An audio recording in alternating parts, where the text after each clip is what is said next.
Well, if you've seen my previous videos, then you know that I have a big record collection. Very big. In fact, there's at least 2,000 Caribbean records, which I have cataloged, and then probably over 1,000 rock and roll and country and disco and everything else that I really don't keep track of because they go in and out too often. But that is a lot of records. Plus 78s as well, so we're probably looking at least 3,500 in my own collection, and then probably closer to 4,000 in the sale inventory. So that is a lot of stuff. And one of the questions that I get asked most often is, well, what kind of stuff do you have? And I never really have an answer for that because I have so much that it's kind of hard to summarize. Obviously, I'm not after one specific type of thing, or else I would never get up to such a large number. So what do I have in my collection? Where do you begin? Well, what I decided to do is give a little snapshot of the stuff that I have. I got my list in an Excel spreadsheet, and I used a random number generator to pick 10 completely random things out of the catalog portion of my collection. I have them here, and we're going to go through those and have a look and just get a little insight into what is on my shelves. Well, the first one that it came up with is number 1522. I don't know what kind of order they were in on the list. It seemed pretty much random to me, but the first thing that it came up with was very appropriate to start with, because it is actually the first Caribbean record that I ever owned. Not just this album, but this particular copy, although I've upgraded it since then, but I kept this one. Anyway, maybe I'll pass it on to my future children. Very far in the future. The album is Calypso Maestro by the Mighty Sparrow, who is pretty much universally agreed as the greatest calypsonian of all time. And he's still alive today, so that's a very impressive accomplishment. He began performing in the early 1950s and continued recording right up into the 2000s, and is still performing live performances even today. This album is from 1974 and is still my personal favorite out of his entire discography. I just think it's a perfect snapshot of the versatility that he had. You have party songs on here, you have political commentary songs on here, you have his views on basically everything that was going on at the time, the types of music that were popular, the political situation not only in Trinidad but also around the world, and of course the jump up and grab a hold of somebody, kind of songs that everybody thinks about when they think of calypso and soca music. It's just a great album, absolutely great album, and definitely shows why Sparrow is so popular and so well regarded. And of course it's very sentimental for me because it is the first album. It was my introduction to calypso music. So without this, who knows if this album hadn't been made, maybe I wouldn't have a record collection taking up so much of my living space. Number 299, it is Designer. Not the Designer that you probably know, but the original Designer. The reason that Designer the rapper has to have two eyes in his name is because this guy in the 1980s only had one.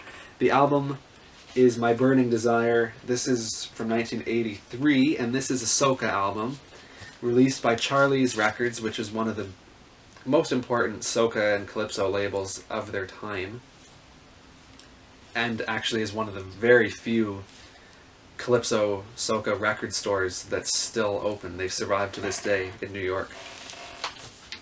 Designer was better known as a backing vocalist for other artists than as a singer in his own right, but he did release some albums and singles. Of course, like this one. It's not one that I listen to a whole lot, to be honest. I mean, he's not one of my top soca artists, but it's good stuff. It's very good stuff. Very upbeat. He's got a beautiful voice, and yeah, good album. Not very expensive. Neither of those are worth more than a few dollars, so they would be very, very worthwhile to buy if you find them in the dollar bins, because you get some great music. Good vibes. Number 23. Lowest number that we got. It's a 12-inch single by Errol Ince called Gaza Strip. This is a calypso instrumental. Errol Ince was a band leader from Trinidad who was sort of one of the more artistic band leaders of the time. He really experimented a lot with bringing in sort of jazz-ish concepts into calypso music, and this is a good example of that. It's almost 10 minutes long, and it's just sort of a fantasy on the Gaza Strip crisis that was going on in the 80s. The B-side is the Solo Harmonites steel band. So it's kind of, one side you get the more somber, downbeat side of calypso, and then the other side you get the upbeat soca. The label Abraham Records was from Toronto, and there's a long, complicated story about them, but basically there was a label in New York City called Clock Tower that was run by a guy named Brad Osborne, and they were known for licensing a lot of Jamaican-produced reggae albums to be distributed in the States. Brad Osborne got shot and killed, and Alfred Abraham from Toronto, maybe or maybe not officially took over his operation and turned it into Abraham Records, and Abraham has passed away since then, but his son is still reissuing the old Clock Tower tapes, and there's a lot of debate as to whether those are bootlegs or not, whether it's official. People really disagree. They're very well made. They sound excellent for reggae albums. I have a few of them in my collection, but it's a very sketchy operation, even if it is legitimate. But Abraham also released a lot of stuff from the other countries of the Caribbean outside of Jamaica, which was all officially licensed, such as this, and they also recorded some of their own stuff in Toronto. So it's a pretty interesting label. There's a lot of very diverse range of Caribbean music that was released by them. And one other thing of mild interest about this record is that they put the wrong speed on the label. It says 33 1/3 RPM, and it actually plays at 45 RPM, which is a common thing that you see on 12-inch singles, not just in the Caribbean, but even on the major US labels. They did that from time to time, which is pretty bad. I mean, when you think about it, that it really means that they didn't even bother to check before they issued something, which is pretty sad. But this one, I mean, you could listen to it at either speed, and it actually sounds pretty decent. It completely changes the mood of the music, but there are some people out there who like to play around with playing 33 RPM records at 45 RPM, or vice versa, and using it for mixing and things like that. And this is a single that you could definitely do that with, if you are an experimenter. Number 1266, Soca Chutney Hits from Mohabir Records. This is a favorite. I love chutney music very much. Chutney is the genre of music created by Trinidadians of Indian descent, and also Guyanese of Indian descent. And there are a lot of them because they were brought from India to the Caribbean as indentured laborers during the era of British occupation. So they brought with them their traditional Indian music, and over time they fused it with calypso and later with soca to create chutney. And it's such an energetic type of music. I just love it. It's unfortunately very rare and expensive to buy on albums, because it is, they make up a small percentage of an already small population of people in the Caribbean. So there were not a lot of these records that were pressed, so when you do find them, they're worth a fair bit of money. I have about 100, which I realize that's a lot, but compared to how many I have of regular calypso music, it's really quite a small amount. Anyway, this is just a compilation album that was done probably around 1995, 1996, which is rather late for a vinyl record to be produced in the United States, you would think. I mean, I'm not going to go deep into it, but when you're talking about the major labels in the United States, around 1987 or 88 is the turning point when CDs started to overtake vinyl as the public's preferred medium of buying music. So sales and production, accordingly, of vinyl really started to decline very steeply after that point. And after around 1990 is when it becomes very unusual to see an album on vinyl at all. It happened very quickly. Some of the secondary labels like Columbia House, which was a record club, or Columbia Special Markets, RCA Special Products, these were labels producing stuff for infomercials as seen on TV sort of distribution.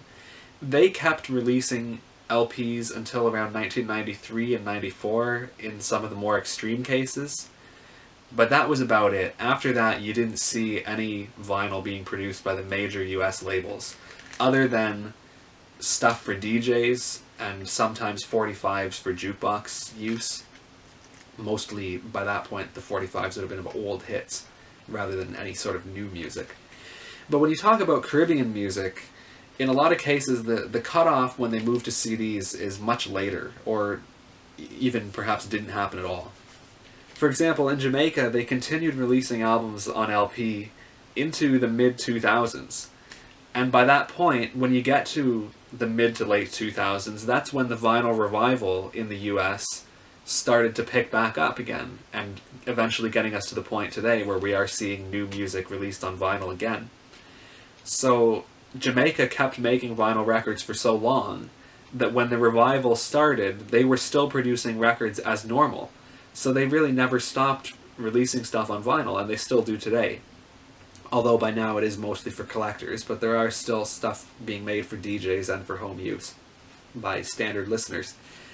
When you're talking about Trinidad and Barbados and those places, they kept doing vinyl into right around 2000, 2001 is when it finally started to die off. And that does include, in the United States and Canada, 4 people from those countries. And that's how we get albums such as this, being released in 1995 exclusively on LP. And it was considered quite normal. It wasn't a special release or anything like that.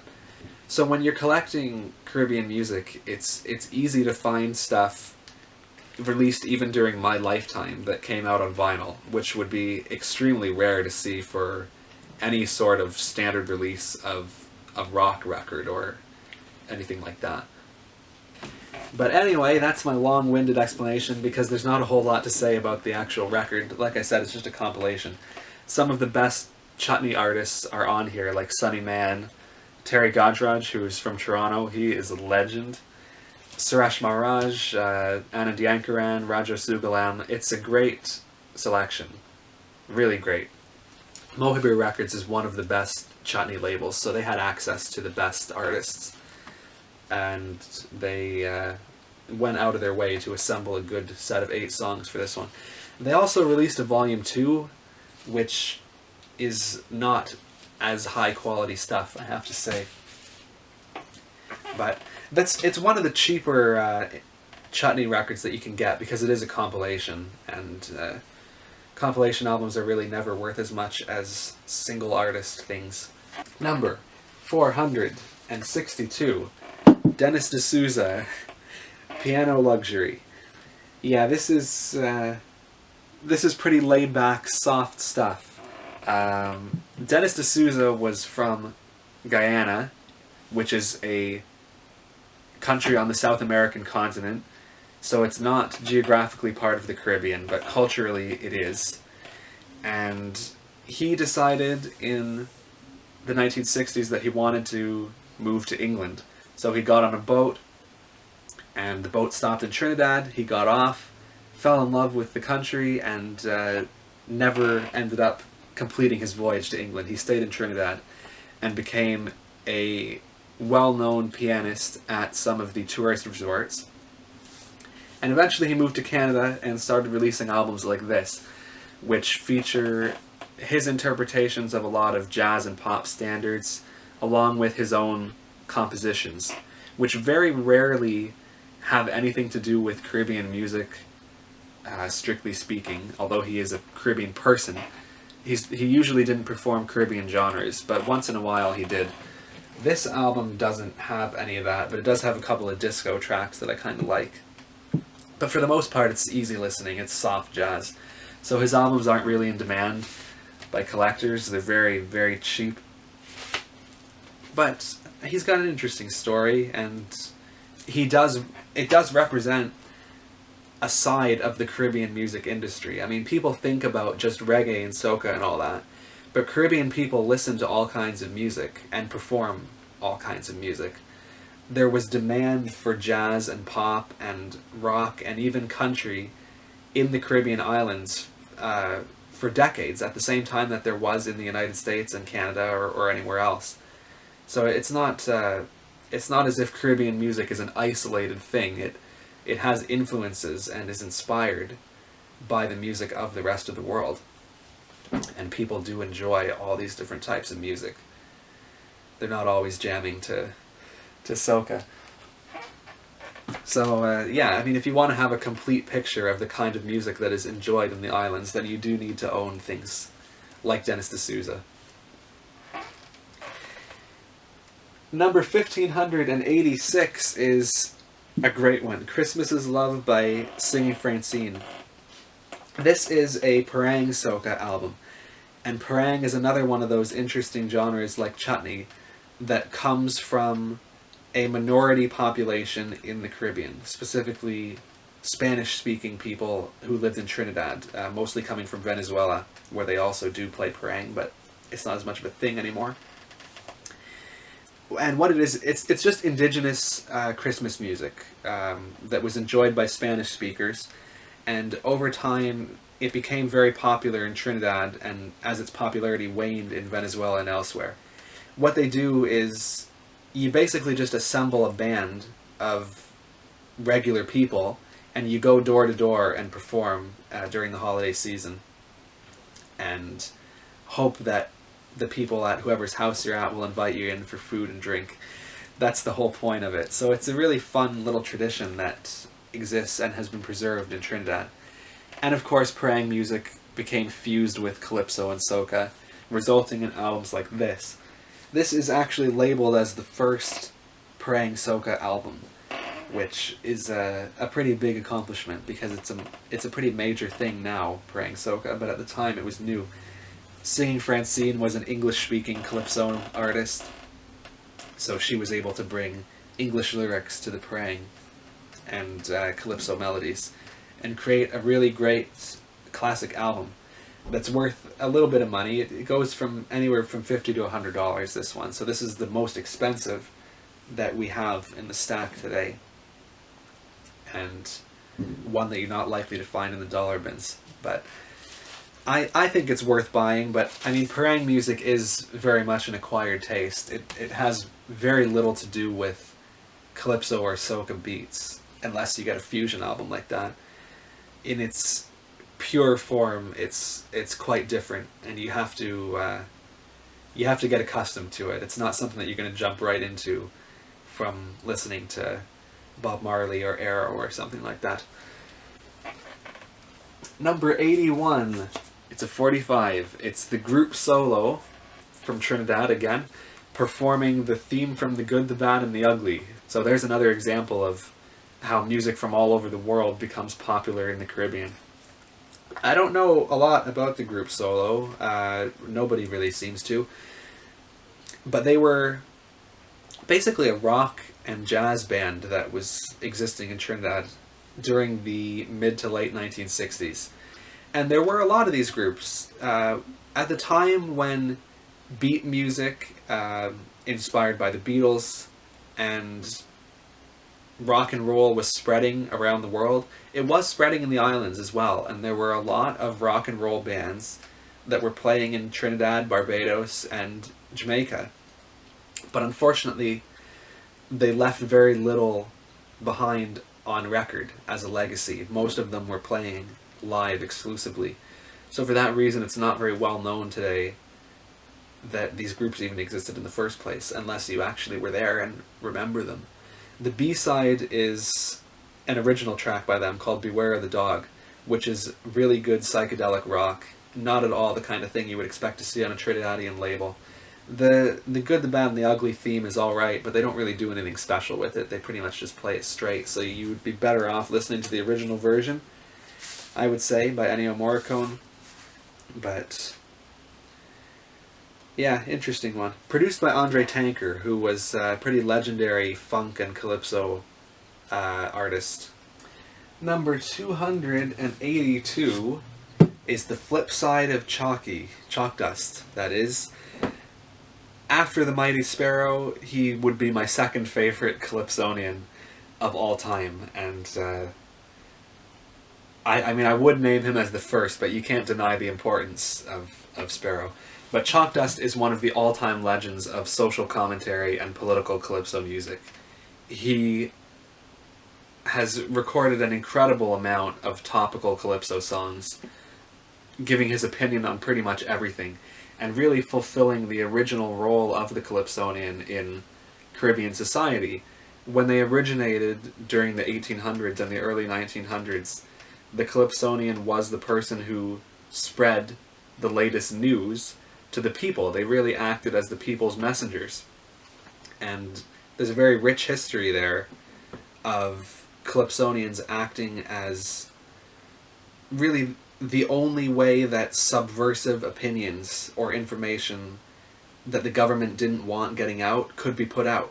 You couldn't print it in a newspaper or anything like that, but you could sing it if you were able to disguise what you were talking about very cleverly.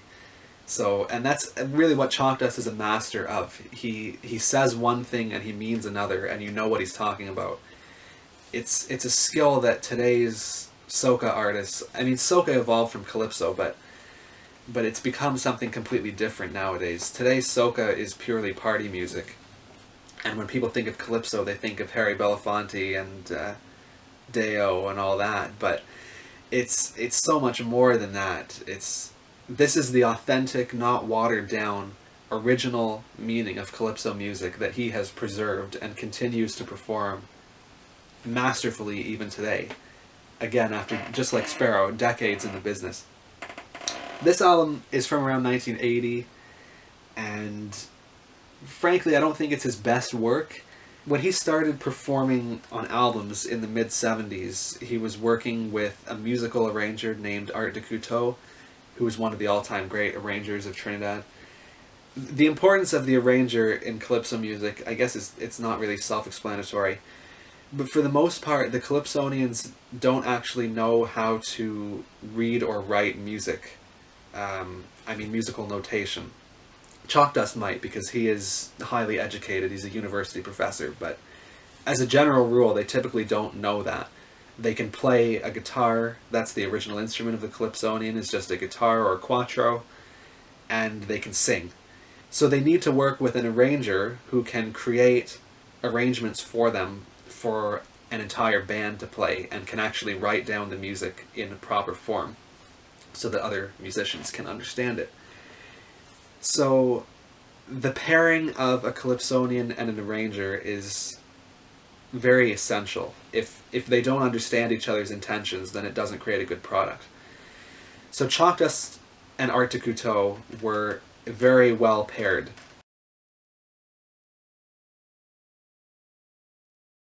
And Chalk Dust for a few years bounced around between various other arrangers before he ended up working with Frankie McIntosh beginning in the mid-80s, who became one of the defining arrangers of soca music, along with Leston Paul. That's all, background information that a casual listener doesn't need to know. But this album comes from the period where he was in between, and he was really, I think he was sort of struggling to capture the sort of sound that he wanted. So the music on this album is not of the highest standard that I think Chalk Dust was able to produce. But nonetheless, I mean, it is a good album. I do play this one once in a while, but not my favorite from his library. Very far from my favorite of his work. Number 2,139, very specifically. Once again, it's the Mighty Sparrow. Sparrows versus the rest. Yeah, I don't know why they did Sparrow, but they did. This is a weird one. I mean, this is the oddball album of Sparrow's entire discography. And I don't know what the reason for it was. This came out in 1976, which was just around the time that Calypso was beginning to transition into soca. The development of soca as a genre was just beginning at that time. And it was a time when the older Calypso artists like Sparrow, Lord Kitchener, Chalk Dust, Duke, King Wellington, all these guys, they were trying to figure out what soca was going to become and get on top of the wave. But it resulted in a lot of weird stuff that really was not at all what the genre ended up being. And this, I think, is an example of that.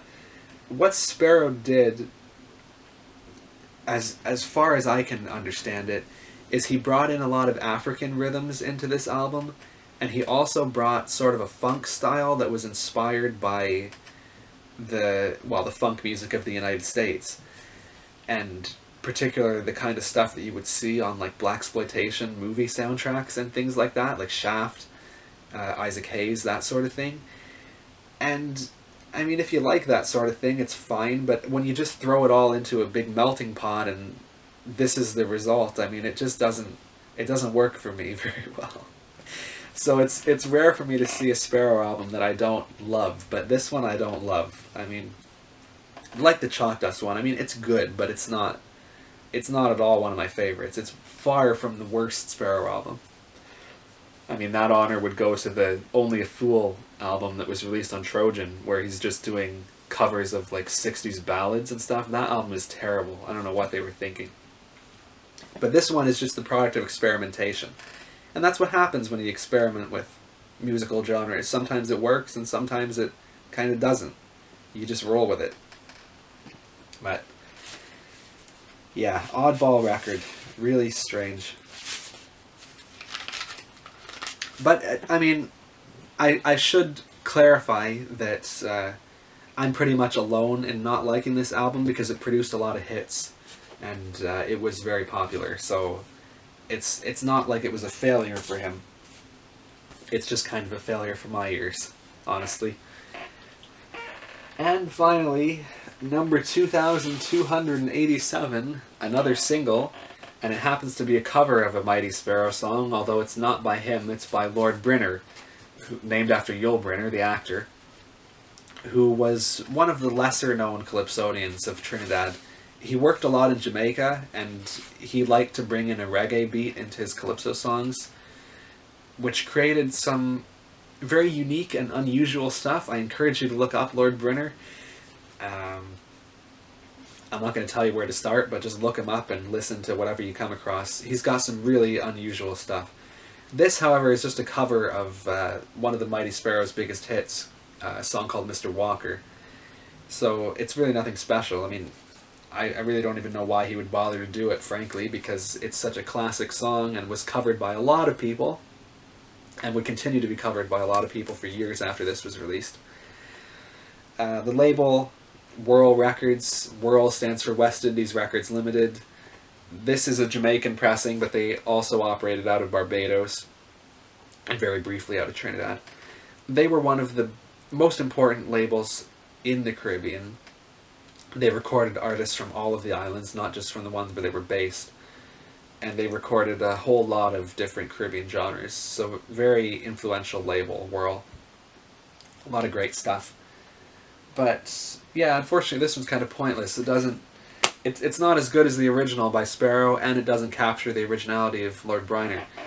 So, not sure what the point is, but since it's a Whirl record and it is by an artist that I happen to like, I'm hanging on to it anyway. So that's that. That's 10 random records from my collection. Kind of strange that we got exclusively, well, almost exclusively, a Calypso and Soca selection. I have over 1,000 reggae records back there, and we didn't get a single one of those. But that's the nature of randomness. You can't predict what you're going to get, but I would have thought we would have at least one to make it look like my collection's not all Calypso and Soca. But there you have it. Maybe I'll do this again, and we'll get hopefully a little more diverse range of genres. And I'll have to one day pull out some of the rock and country and disco, jazz, classical even, all that other stuff that I don't have cataloged and I therefore can't do the random number thing with. But one day I really have to pull out some of those because I have some great weird stuff that I would really like to show off. But in the meantime, that is that. See you around.